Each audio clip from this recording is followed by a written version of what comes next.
अगर आप भी चाहते हैं सिंघोरवा कंपनी का नौटंकी वीडियो देखने के लिए तो हमारे YouTube चैनल को सब्सक्राइब करें और साथ में बेल आइकन को दबाना ना भूलें।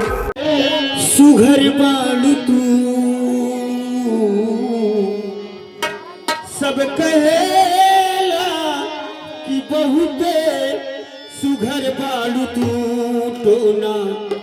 लागे न काची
जादू भरल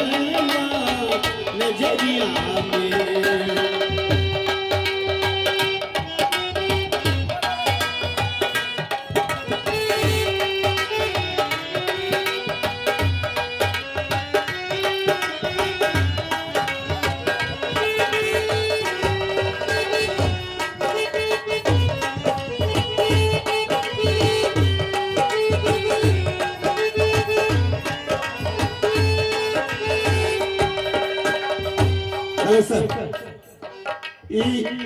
शमशेर पागल के तरफ से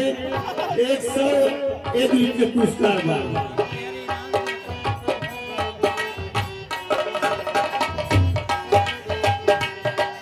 सत्य में आके बनौले खुदा जे भी देखे ना तोहे के काला खुदा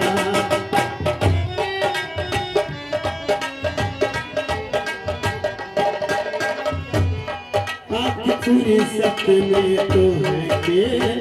बनौले खुदा जब देखे ना तो है के हो जाला फिदा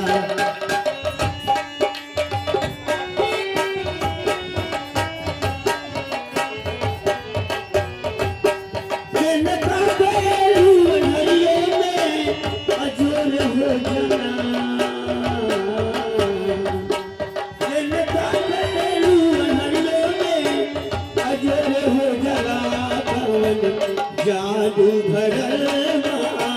नजरिया में जादू भरल नजरिया में